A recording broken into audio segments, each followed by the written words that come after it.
Amen. Hello. Hmm. Rinig ba? Rinig ba ako? So, tunay ngang napakabuti ng Diyos sa buhay ni Ate, ano kasi mga? Ashley. na, na dahil sa Diyos, hindi dahil sa Hope Bataan, kundi dahil sa Diyos, nagbago si Ate Ashley. Siyempre, welcome ko yung mga bago natin. Ito, mama.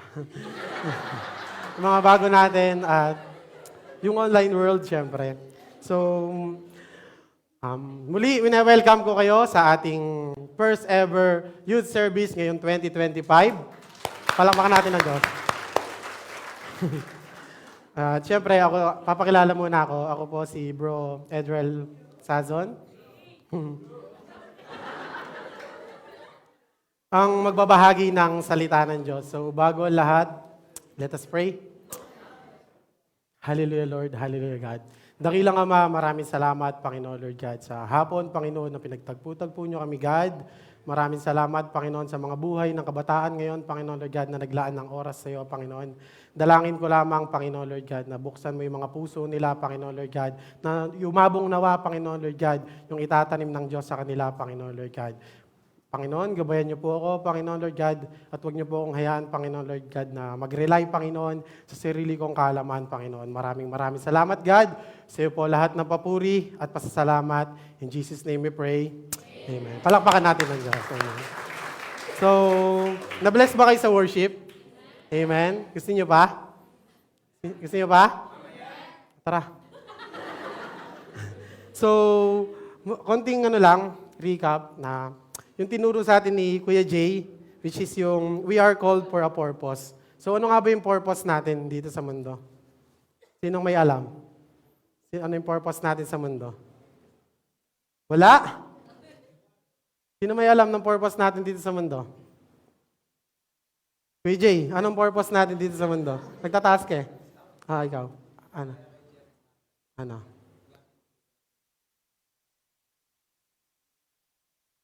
Amen. Amen. To glorify His name daw, sabi ni Jay. Salamat. So, tapos, si Ate Thea nag-preach ng we need to position ourselves for a purpose. So, ngayon, mamimili na lang tayo. Kung yung free will ba natin or yung God's will. Siyempre, alam naman natin na lahat tayo ay binigyan ng Panginoon ng free will, na kalayaan, kung ano yung mga piliin natin o gusto natin gawin. So, ngayon, wait lang, natatawa ako. I bring you to our topic for today, which is entitled, When God's Will Challenge Our Free Will. Kita ba? Ganda na. Amen. So ano nga ba yung free will? Sabi sa Google, the power of acting without the constraint of necessity or faith, the ability to act at one's own discretion. So sa madaling salita, kakayahan natin o kalayaan natin pumili kung ano yung gusto natin, di ba? Napakabuti ng Diyos, binigyan niya tayo ng kalayaan sa pagpili. So, ano naman yung God's will? Simple lang. His sovereign will to save all humanity. Napakabuti ng Diyos, no? Palakpakan natin yung Diyos na kalooban niya na iligtas lahat ng tao dito sa mundo kahit na makasalanan tayo. So, amen. So, madalas naririnig natin yung God's will. At firm believer tayo ng Jeremiah 29:11. So, sino may alam ng Jeremiah 29:11? Sige, Ate Koy. Si Koy daw. Mike, please.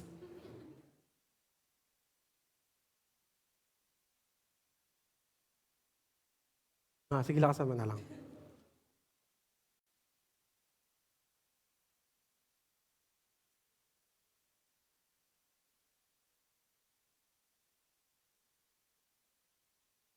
Amen. So minsan, alam na natin yan eh. Minsan nahihirapan pa tayo mag-stay aligned sa kung ano ang will ng Lord para sa atin. So minsan, pag napapasama tayo sa mga kaibigan natin, sa mga kamag-anak natin, example, may okasyon, di ba? Siyempre, di mawawala yung espiritu ng jinn dyan. Espiritu ng jinn. So minsan, dahil sasabihin naman natin, kamag-anak naman natin sila, wala namang masama. O minsan dahil mahal natin yung mga kaibigan natin, tayo nag-a-adjust para mag-fit in sa kanila, di ba? Minsan tayo yung nagpapahatak kahit nadala na natin yung light. Minsan napupundi tayo kapag kasama na natin yung mga non-believers. Di ba? God's will. Paano nga ba makikita yung will ng Lord sa buhay natin? At paano natin ito pahahalagahan? Kaya basahin natin ang Book of Ruth. English, please. Kita ba? Basahin ko na lang. Excuse me. Then Naomi, her mother-in-law, said to her, "My daughter, shall I not seek security for you, that it may be well with you? Now Boaz, whose your women you are wherewith, is he not our relative? In fact, he is winnowing barley tonight at the threshing floor. Therefore, wash yourself and anoint yourself. Put on your best garment and go down to the threshing floor. But do not make yourself known to the man until he is finished eating and drinking. Then it shall be, when he lies down, that you shall notice the place where he lies, and you shall go in, uncover his feet, and lie down, and he will tell you what you should do." And she said to her, "All that you say to me, I will do." So she went to floor and did according to all that her mother-in-law instructed her. Amen? Yan ang salita ng Diyos. Amen. So, konting background lang kay Ruth. Siyempre, nabanggit doon kanina si Naomi. So, sino ba si Naomi? Si Naomi may asawa, si Elimelech. Meron siyang 2 anak, si Malon at si Kilion. Yung napangasawa ni Ruth is si Malon. So, to make the story short, namatay si Elimelech tsaka yung 2 niyang anak. So, pare silang byuda. Tama ba, byuda? Widow in English. Si Ruth, Mobita siya, taga Moab, isang bansang hindi kabilang sa Israelita o yung mga taong hindi naniniwala sa Diyos. Amen. Pero bago yan, basahin muna natin yung Ruth chapter 1 verse 16. Sabi dito, "Pero sumagot si Ruth, huwag po ninyo akong piliting iwan kayo, dahil kung saan kayo pupunta, doon din ako pupunta. At kung saan kayo tumira, doon din po ako titira. Ang mga kababayan nyo ay maging kababayan ko rin. At ang Diyos nyo ay magiging Diyos ko rin." So binigyan ni Naomi ng kalayaan si Ruth na bumalik sa kanila, mamuhay sa kanila, magkaroon ng bagong asawa, masettled yung buhay niya. Pero pinili ni Ruth na manatili sa piling ni Naomi, kahit na alam niya na maghihirap sila. Kasi sa Old Testament, alam naman natin na mas yung mga babae is nasa bahay lang, kasambahay, yung mga ganon. Yung mga lalaki yung nagtatrabaho. Sila may authority, di ba? Amen. So minsan, same way sa buhay natin, sa paglakad natin, sa journey natin sa pananampalataya, di ba? Minsan, hindi natin alam kung saan tayo pupunta. Hindi natin alam kung tama pa ba yung ginagawa natin. Hindi natin alam kung kaya pa ba natin, di ba? Pero maging katulad tayo ni Ruth na kahit di natin alam yung pupuntahan natin, basta magkaroon tayo ng pusong tapat na handang saliksikin ng Diyos, makikita natin yon. Amen? Sabi, maging desperado at maging firm tayo kung ano ang will ng Lord para sa atin. Maging unshakable tayo. Example, ulit. Katulad nga sa vision ng kaibigan, di ba? Minsan, sa linggo, sa youth service, umiyak tayo, nagpupuri tayo, nagdadasal tayo, tinataas natin yung mga kamay natin. Pero ano nga ba tayo paglabas sa church? Ano nga ba tayo sa mga taong malapit sa atin? Sa mga magulang natin? Blessing ba tayo sa bahay natin? Blessing ba tayo sa mga guru natin? O blessing ba tayo sa taong mga nakapalibot sa atin? Di ba? Pero yung will ng Lord para sa atin is napakabuti at napakaganda. Hindi niya tayo hinahayaan na mapahamak, o kung saan mapunta, o pulutin sa kangkungan. Di ba? Napakabuti. Mula sa mensahe ng Diyos sa atin ngayon, hapon, nabasa natin kung ano yung plano ni Naomi para kay Ruth. Bigyan siya ng magandang kinabukasan. At syempre, ay yung will ng Lord para sa atin. So ngayon, meron akong 3 plano kung paano natin malalaman, o paano natin malalaman kung ano yung plano ng Lord para sa atin. Syempre.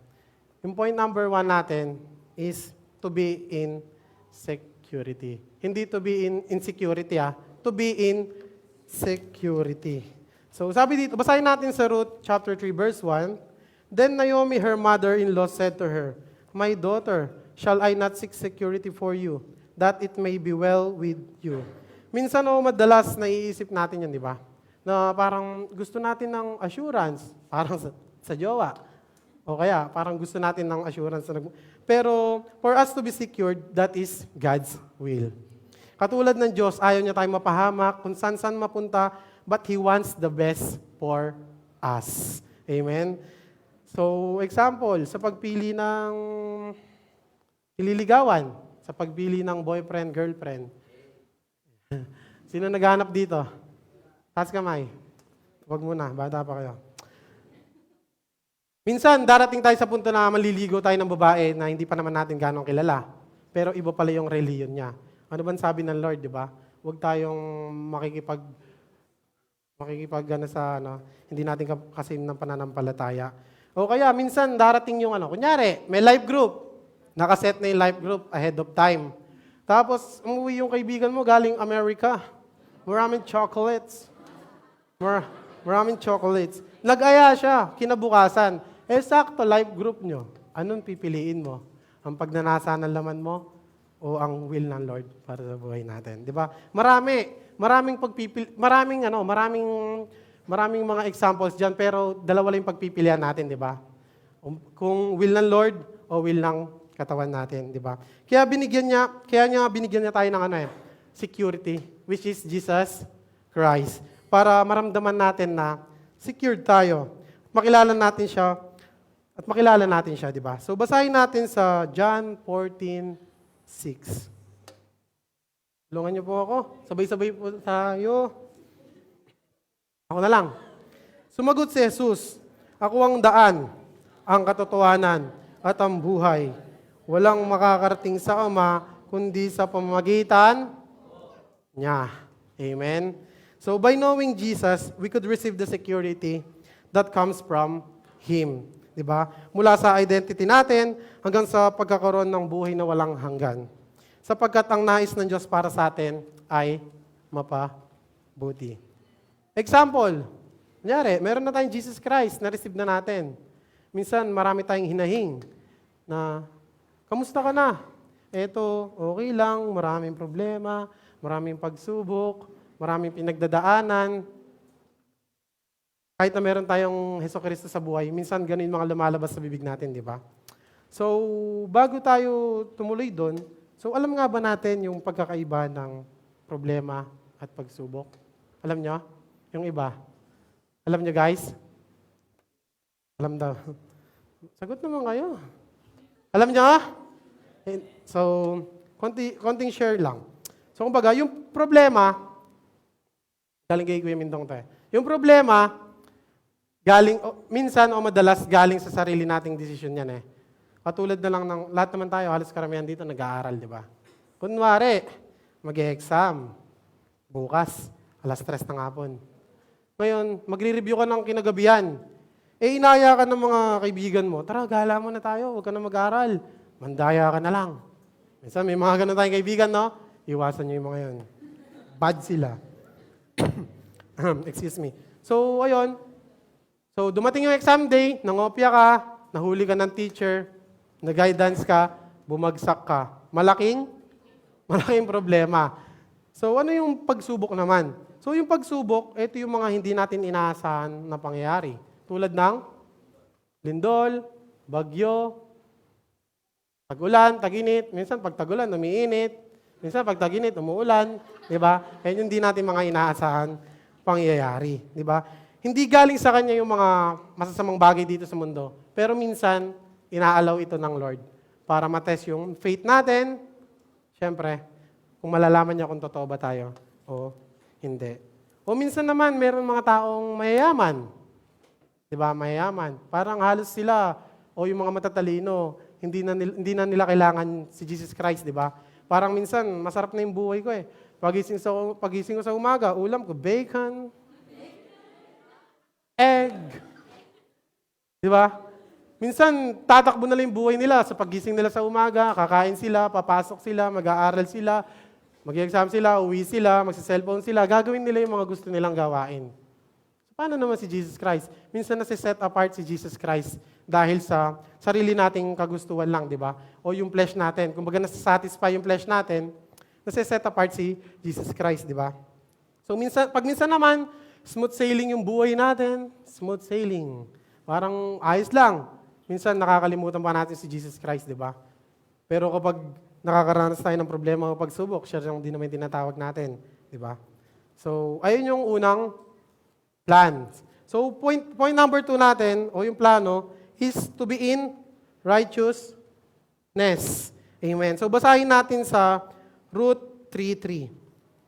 Excuse me. Therefore, wash yourself and anoint yourself. Put on your best garment and go down to the threshing floor. But do not make yourself known to the man until has finished eating and drinking. Gusto ng Diyos na ibigay natin yung best natin para sa Kanya. Di ba? So, sino ba naman tayo para di natin i-bring back yung glory sa Kanya? So, gusto niya ng excellency because our God is a God of excellency. Di ba? Paano nga naman natin malalaman ang will ng Lord if meron pa tayong mga hindi binibitawan? Tulad ng mga jowa. Kristiyano tayo, yung jowa natin hindi Kristiyano. Bakit lagi kang nasa church? Anong ginagawa niya sa church? Maghapon ako sa church. Siguro may iba ka na. Patay. Di ba? Minsan ganun, kasi hindi nila tayo naiintindihan. At di nila alam kung anong ginagawa natin dito sa church, di ba? But when we want to commit ourselves in doing God's will, we shall also do our part in preparing and equipping ourselves. So ayun nga. So isipin na lang natin, sa langit, kingdom. So, pwede ba magsuot doon ng hints na butas-butas, 6-packet, beach walk? Papasok ka doon? Hindi. Kailangan natin ibigay yung best natin para sa Lord.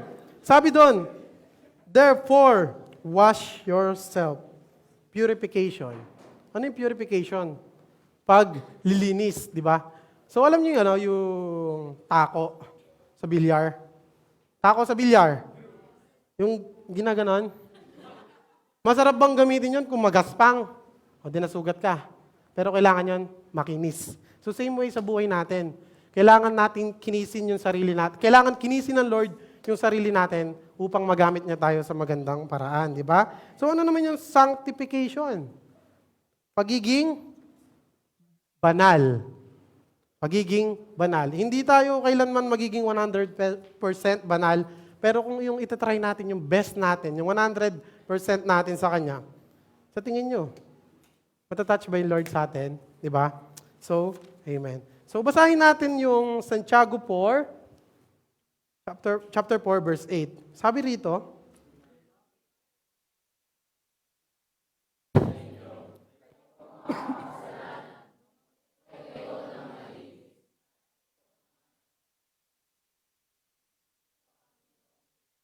amen. Linisin niyo ang inyong puso. So, sabi, nabanggit doon yung mga nagdadalawang isip. Sabi nga, di ba, lagi nating naririnig, we cannot serve two masters. One moment, nasa mundo ka. After, nasa Lord ka. Parang hirap naman nun na. Parang kalati, ilalakad ka, ganon. Di ba? Mahirap yon. Yung kalati ng paa, yung kanang paa mo, nasa Diyos. Yung kalati ng paa mo, nasa mundo, sumasawsaw pa. So, mahihirapan tayo lakaran kung ano yung binigay na path ng Lord para sa atin. Madali tayong matisod, madapa, masugatan, di ba? Pero sabi dito sa Pahayag, chapter 3, verse 15 to 16, alam ko ang mga ginagawa ninyo. Alam kong hindi kayo malamig o mainit. Gusto ko sanang malamig kayo o mainit. Ngunit dahil maligamgam kayo, isusuka ko kayo. Gusto niyo bang isuka ng Lord? Amen. So lahat naman tayo dito gusto mo punta sa langit. So ibigay na natin yung 100% para sa Diyos. God deserves our 100%. So sa mga kaibigan natin, tayo lahat youth, I believe na ito na yung right time para linisin ng Diyos yung puso natin. Linisin ng Diyos yung mga pagkakamali natin. Linisin ng Diyos yung mga isip natin upang sa susunod na hakbang na gagawin natin ay mag-glorify na natin si God. Sabi nga, be truthful. Kapag nanghihina tayo, kaya nga may mga leaders, di ba? LGL, masama yung pakiramdam ko. LGL, marami akong problema. Mahirap ba magsabi? Paano nila malalaman na hindi tayo okay kapag hindi tayo nagsasabi? Hindi naman manghuhula yung mga life group leaders natin o yung mga leaders natin, di ba? Amen? So matuto tayong magsabi. Be accountable, be truthful, di ba? O kaya minsan, meron pa tayong mga hindi talaga nale-let go na mga kasalanan behind the scenes. So ako, feeling ko, 3 days pa lang akong Christian. Parang ganon. Kasi marami talagang pagkakamali na dahil sa sarili kong kagustuhan, napapahamak.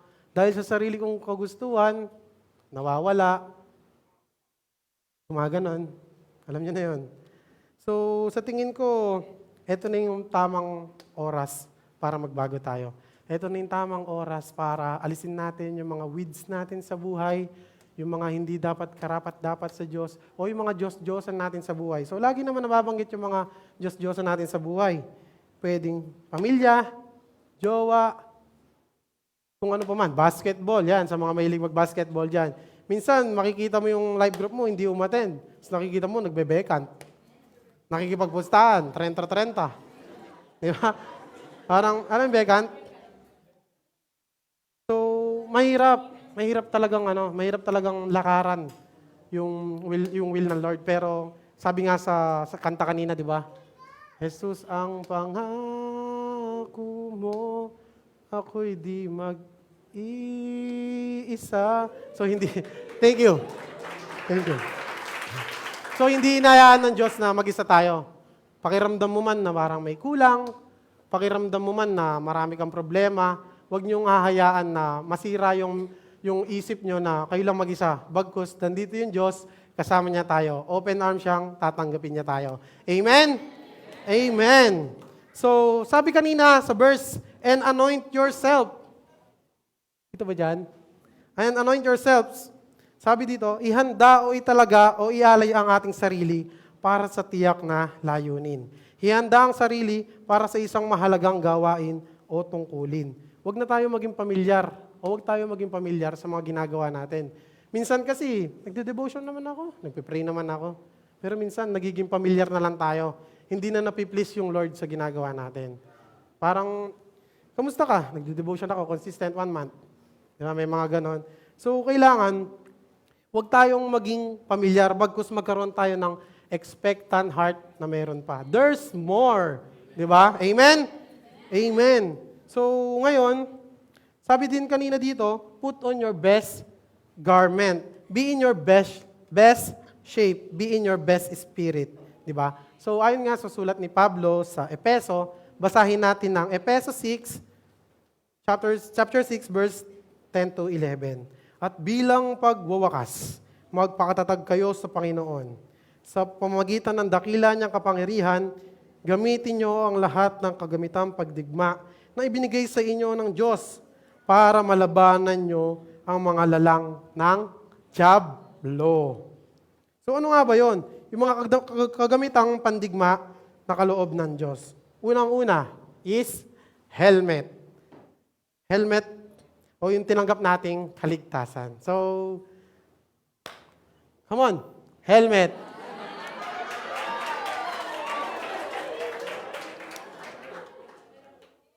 Helmet. Nakikita niyo yung helmet? O yung tinanggap nating kaligtasan? Ano ba yung pinoprotektahan ng helmet? Ulo, utak, isip. Minsan kasi sa buhay natin kapag nakakagawa tayo ng mga pagkakamali, ini-inject ni Satanas is, di mo deserve yan. Ba't tumano ka dyan sa taas? Makasalanan ka eh. Di ba? So madalas bumulong yung kalaban sa atin. Pero kapag meron tayong helmet na tinanggap na natin yung kaligtasan, we are safe. Helmet. Pangalawa, pananggalang sa dibdib pagka matuwid. Boy, labas mo ang helmet,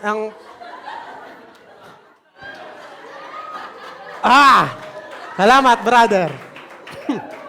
Pananggalang sa dibdib. Ano yung pinoprotektahan pananggalang sa dibdib? Yung puso natin. Pumipiyok.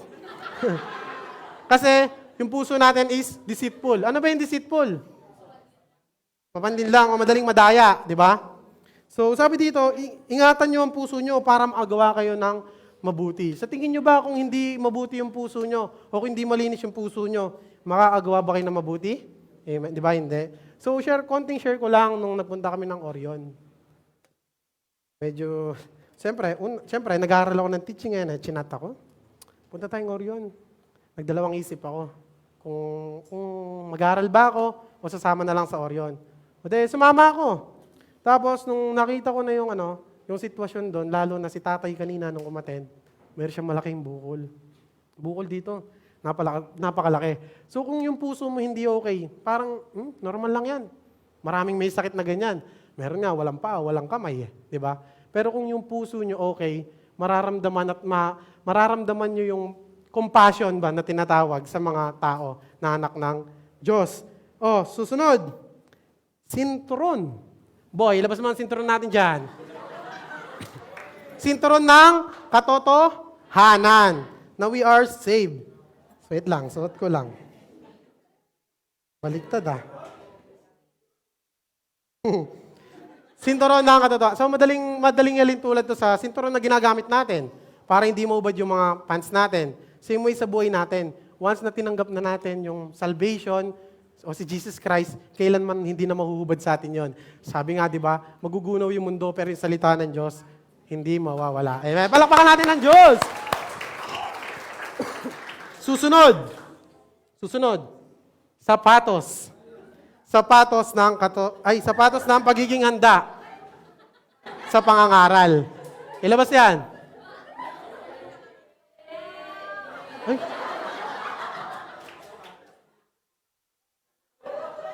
Sapatos. Pagiging handa sa pangangaral ng magandang balita. Talaga ba?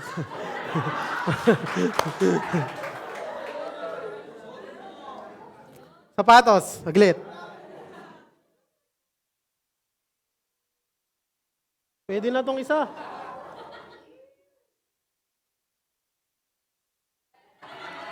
Sapatos sa pagiging handa. Sa pag-share ng magandang balita. Spread the gospel. Siyempre, di ba, kailangan natin yan. Para kung ano man yung lalakaran natin, mabako, matubig, madamo, matinik, maputik, hindi man kailan tayo marurumihan dahil kasama natin ang ating Panginoon. Amen. Spread the good news. At ulit, isa pa, panangga. Panangga ang sa pananampalataya. Ilabas mo ang panangga natin dyan, boy. Handa na ba? Handa na.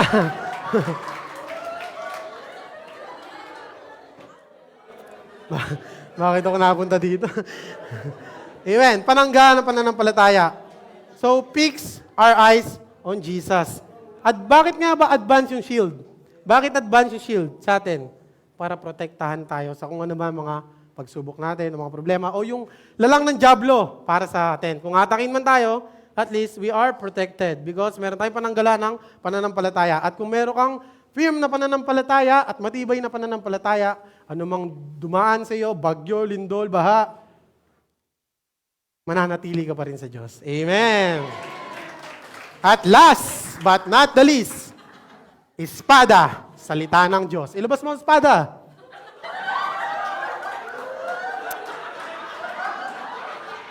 Espada. Nakikita niyo ang espada?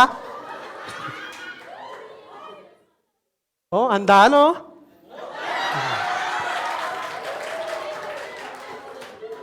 Edrel, para sa Diyos, para sa Diyos. Amen. Salita ng Diyos, Jesus.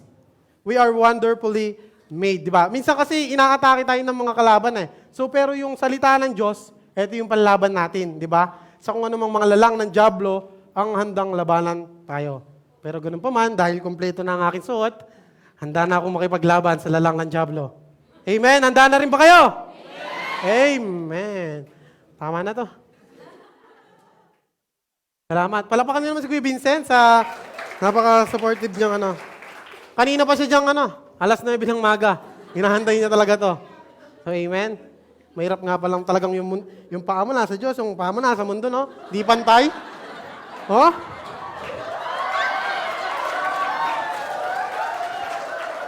Amen. Di pantay? Mahirap pala pag talagang di pantay yung paanan natin. So, Mabalik tayo. So, ano natin? Unang plano ng Diyos para sa atin? To be secured. Ang pangalawa? Ito na ang pangatlo. To seek Him and to glorify Him. So, basahin natin sa Ruth, chapter 3, verse 4. Then it shall be, when he lies down, that you shall notice the place where he lies. And you shall go in, uncover his feet, and lie down. And he will tell you what you should do. So, uncover his... Bakit doon kaya siya pinapatulog? So, tingin nyo, bakit? Pwede naman sa tabi ni Boaz. May unan ka pa. May kumot ka pa. Pero bakit sa paanan ni Boaz? Uncovering his feet, sabi nga, di ba? Same way sa buhay natin. When we seek Him, maging humble tayo. Di ba? Palagi natin naririnig, di ba? Sit at the feet of Jesus. So si Ruth, nag-humble siya. Naging humble siya. Pinakita niya yung pagpapakumbaba niya na humiga siya dun sa paanan ni Boaz. Deny ourselves.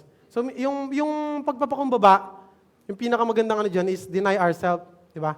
Minsan, nagpapakumbaba naman ako eh. Pero yung pagdi-deny mo sa sarili mo na hindi mo kaya na wala si Jesus at ang Diyos sa buhay natin, ayun ang tunay na pananampalataya, di ba? Pwede, di ba madalas nating naririnig yung salitang sit at the feet of Jesus, di ba? Manahan tayo. Seek Him with humbleness. Prayer, worship, devotion. At syempre, hindi naman mawawala yan kung di natin gagawin yung Matthew 28 verse 18 to 20. Go and make disciples of all nations. Amen? Tapos sabi doon, and He will tell you what you should do. Once na sinik natin si God, once na hinanap natin siya, doon natin matatagpuan yung rest na hinahanap natin. O kaya, doon tayo niya ida-direct, di ba? Sabi dito, He will direct you. Sabi nga sa last time sa teaching ni Pastor, when He speaks, di ba? Sasabihin at mangungusap ang Lord kung ano ang kailangan natin sa buhay at kung ano ang gagawin natin to glorify His name. Matuto tayong umupo at manatili sa paanan ni Jesus. Sa ganong paraan, makikita at mauunawaan natin ang direksyon na ibinigay sa atin ng Panginoon. So humble. I-humble natin yung sarili natin. Kasi naniniwala ako at sabi sa Bible, lahat ng nagmamataas, binababa ng Diyos. At lahat ng nagpapakumbaba, itinataas ng Diyos. Kung meron pang pride sa puso nyo, pagdasal nyo na yan. Huwag nyo nang hayaan manatili sa mga puso nyo yan. Kasi at the end of the day, kayo yung lugi, di ba? Lahat kami doon nagsasaya. Kayo, nasa impyerno. Di ba? Huwag natin isipin, wag tayo magpa-pressure sa kung ano man meron dito sa mundo. Bagkus, fix our eyes on Jesus. Higit sa lahat, matuto tayong buksan ng ating Biblia. Sapagkat dito natin makikita ang ninanais ng ating Panginoon. Our Bible is our blueprint. Amen. So ano nga ulit yung point number 1? Ano? Point number 2. Point number 3. Amen. So, bilang kabataan, katulad nyo din, ito lang yung maiiwan ko sa inyo, sa lahat ng mahilig sa ganito. So, tayo na't mag-kape. Tom-toms. Ay, Tom and Toms. Tom and Toms. So,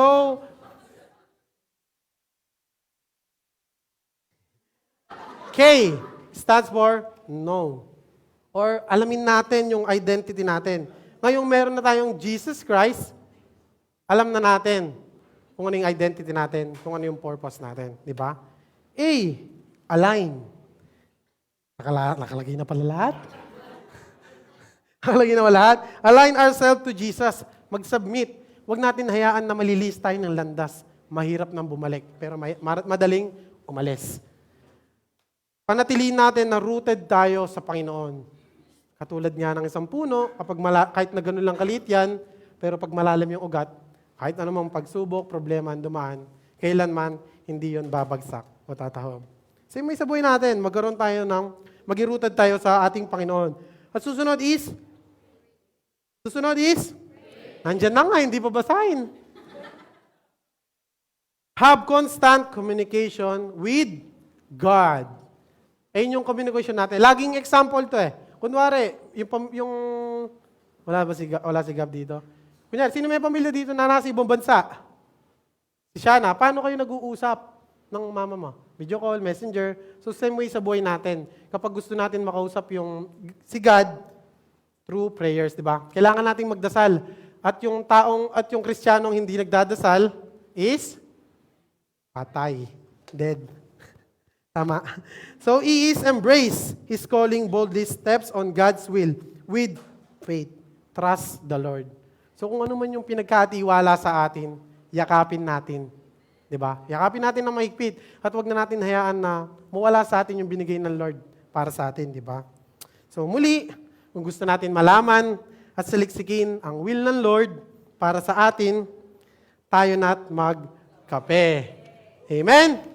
Amen. So, as I conclude this, syempre, amen. Ngayon, kailangan na natin maging seryoso. Kasi, hindi pwede na palagi lang biro sa Panginoon. Alam na natin yung mga will ng Lord. Pero marami tayong mga pangarap o plano sa buhay. Magkaroon ng magandang trabaho. Magkaroon ng maayos na pamilya. Minsan, kapag sinunod natin yung pagustuhan natin, napapahamak tayo. Minsan, sinisisi pa natin ng Diyos kung bakit nangyayari ito yun. Yet, kagustuhan natin yon at sinunod natin yung pagnanasa natin, di ba? Yung Diyos, mabuti eh. Nandiyan lang siya para sa atin. Minsan, tayo lang lumalayo. Hindi naman, sa totoo lang, hindi naman tayo kailangan ng Diyos eh. Pero tayo may kailangan sa Kanya. Pero bakit lagi siyang nasa-set apart sa buhay natin? O, minsan, siya yung nagiging last resort natin. Diba? Sabay-sabay nating basahin yung Kawikaan 16 verse 9. Sabay-sabay nating basahin. Lakasan natin.